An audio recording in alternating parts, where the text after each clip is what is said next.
Comic situation हो गया। मैं रास्ते में उधर नोटिस किया कि क्या क्या है इधर, एक जो क्या बोलते हैं लैंडमार्क्स वगैरह। तो मुझे दिखा रेड फोर्ट, ताजमहल और बहुत सी चीज़ें। तो रास्ते पे एक बहुत अच्छा सा दीवार दिख रहा था, वो लाल भी था, बहुत बड़ा बड़ा था। तो मुझे लगा ये लाल किला होगा, मतलब रेड फोर्ट होगा। तो मैं वीडियो निकालना चालू किया। तो मेरे भाई थे जो ड्राइविंग कर रहे थे, उन्होंने बोला सर, मैंने उनको पूछा क्या ये लाल किला है, मैं वीडियो रिकॉर्ड कर रहा था। तो उन्होंने बोला नहीं सर, ये तो जेल है। तो मैं हीरो जैसा जो एक होता है ना इमेज, मेरे हिसाब से मैं भी एक हीरो मटेरियल तो हूँ नहीं, तो फिर भी कहीं कहीं लगता था कि एक आइडेंटिटी बनना चाहिए। हेलो नमस्ते, मैं देव और आज मेरे साथ हैं नेपाल के स्टार प्रदीप खड़का और आगरा में वो आए हुए हैं। प्रेम गीत 3 इनकी हिंदी और नेपाली दोनों में ये मूवी आ रही है। इनसे बातचीत करते हैं। Welcome to Agra sir. हाँ, थैंक यू। तो सर, आप आगरा में आए तो आपको आगरा कैसा लगा? ताजमहल देखा क्या? मैं सुबह जब लैंड हुआ तब से पूछ रहा हूँ ताजमहल किधर पड़ता है, ताजमहल किधर पड़ता है। अच्छा। एक बहुत वो क्या बोलते हैं उसको, एक कॉमिक सिचुएशन हो गया। मैं रास्ते में उधर नोटिस किया कि क्या क्या है इधर, एक जो क्या बोलते हैं लैंडमार्क्स वगैरह। तो मुझे दिखा रेड फोर्ट, ताजमहल और बहुत सी चीज़ें। तो रास्ते पे एक बहुत अच्छा सा दीवार दिख रहा था, वो लाल भी था, बहुत बड़ा बड़ा था। तो मुझे लगा ये लाल किला होगा, मतलब रेड फोर्ट होगा। तो मैं वीडियो निकालना चालू किया। तो मेरे भाई थे जो ड्राइविंग कर रहे थे, उन्होंने बोला सर, मैंने उनको पूछा क्या ये लाल किला है, मैं वीडियो रिकॉर्ड कर रहा था। तो उन्होंने बोला नहीं सर, ये तो जेल है। तो मैं I am really looking forward to visit this places. एक चीज़ मैं पूछना चाहूँगा कि आपने एमबीए किया और उसके बाद में एक्टिंग में कैसे आए? ऐसा होता, मेरे फैमिली ना उतना ज़्यादा सपोर्ट नहीं करते थे कि फ़िल्म में करियर हो पाएगा, फ़िल्म से एक लाइफस्टाइल भी सस्टेनेबल लाइफ होगी, वो लोग कन्विंस नहीं थे। क्योंकि मैं नॉन फिल्म में बैकग्राउंड जो है मेरे, दूर दूर तक के किसी भी मतलब क्या बोलते हैं 5-6 जनरेशन तक किसी का ये फिल्मों से कोई नाता नहीं है। तो फिर उनको लगा कि ये बहुत मुश्किल काम है, ये नहीं हो पाएगा। वैसे भी मुझे भी नहीं लगता था कि कभी मैं कोई एक्टर बन पाऊँगा, क्योंकि मेरे नज़र में ना, मैं ना इतना बड़ा हाइट मेरा उतना बड़ा नहीं है, फिजिकली मैं उतना ज़्यादा हीरो जैसा जो एक होता है ना इमेज, मेरे हिसाब से मैं भी एक हीरो मटेरियल तो हूँ नहीं।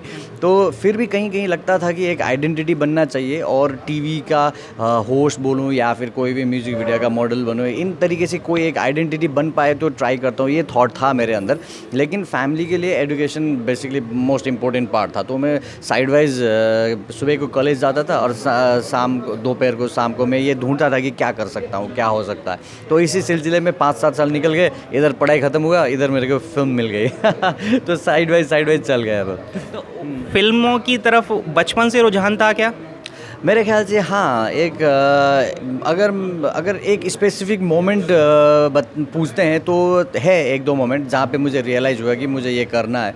लेकिन मेरी माँ बोलती हैं कि मैं जब 3-4 साल का था ना, तब भी मैं एक पूछता था कि ये टीवी के अंदर कैसे घुसते हैं, ये कैसे गए। तो मेरे को ना वो क्यूरियोसिटी बहुत छोटे टाइम से ही लगा होगा कि इसके अंदर कैसे घुसते हैं। इंडिया के लोग नेपाली सिनेमा के बारे में ज़्यादा नहीं जानते। हाँ, डेफिनेटली नेपाल में अगर हिंदी सिनेमा की बात करते हैं तो मेरे ख्याल से नेपाली फिल्म इट्सेल्फ एक बहुत ज़्यादा इन्फ्लुएंस्ड है नेपाली फिल्म हिंदी फिल्मों से।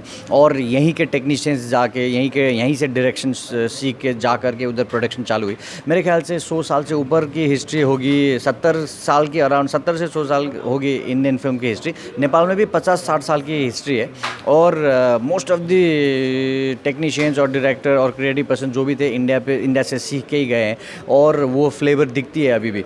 और मैं इस तरीके से हिंदी बोल पा रहा हूँ, वो सब film, series, serial, Ramayan, Mahabharat, इस टाइप की जो भी प्रोडक्शन हुई ना इंडिया से, उसके हिसाब से मुझे वो आया, मैं क्या बोलूँ, उसका मुझे नॉलेज हुआ लैंग्वेज का ना।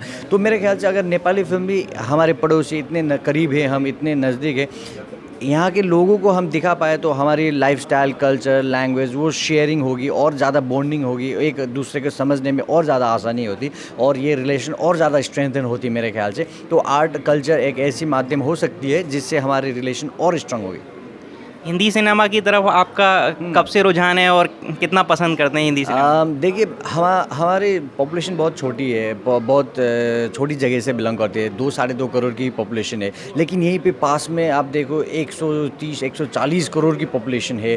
तो फिल्म एक ऐसी मतलब इतनी बड़ी मार्केट पे अगर हम अपने आप को एक छोटा सा भी प्रेजेंट कर पाए ना, तो ये हमारी इंडस्ट्री के लिए एक बहुत बड़ी अचीवमेंट हो सकती है ना।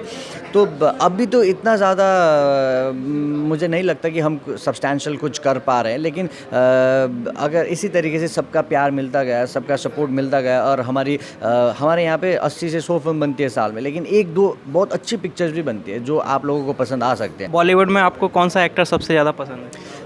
देखिए एज एन एक्टर पूछते हो तो फिर मुझे तो सबकी कोई ना कोई चीज़ पसंद है। जैसे कि किसी का परफॉर्मेंस पसंद होगा, किसी का नेचर पसंद है, किसी का एज अ ऑरा पर्सनालिटी पसंद होगी।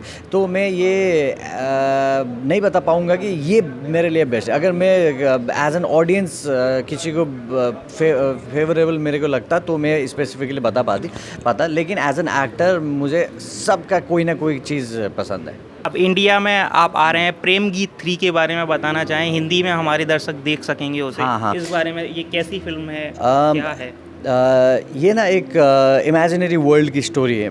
इसमें आप एक इमेजिनरी किंगडम है जहाँ पे 7 विलेजेस है, उसको रूल करता हुआ एक डिक्टेटर जैसा एक राजा है। लेकिन इसके अंदर भी बहुत से ऐसा एलिमेंट है जो हम नेपाल के जियोपॉलिटिकल या फिर बोलो इंटरनल पॉलिटिक्स को हम उनसे बहुत इन्फ्लुएंस हो गए। वो पिक्चर हमने स्क्रिप्ट पे हमने ऐसा डेवलप किया, तो आपको बहुत सी चीज़ समझ पाएंगे आप पिक्चर देखें। नेपाल और नेपाल के कंडीशंस के बारे में बहुत से इतना बढ़िया लोकेशंस है उधर, जो आपको पता चलेगा कि यूरोप में शूट करने से अलावा या कहीं और जगह पे वैकेशन पे जाने से बेहतर यहीं पास में 2 घंटे की फ़्लाइट भी आप पहुंच जाओगे और अपनी लैंग्वेज मिलेगी, फूड टेस्ट सब कुछ मिलेगा और एक्सपीरियंस भी बहुत बढ़िया मिलेगा। तो मेरे ख्याल से ये सब चीज़ है प्रेम गीत से हमें एक्सपेक्टेशंस हिंदी ऑडियंस के साथ।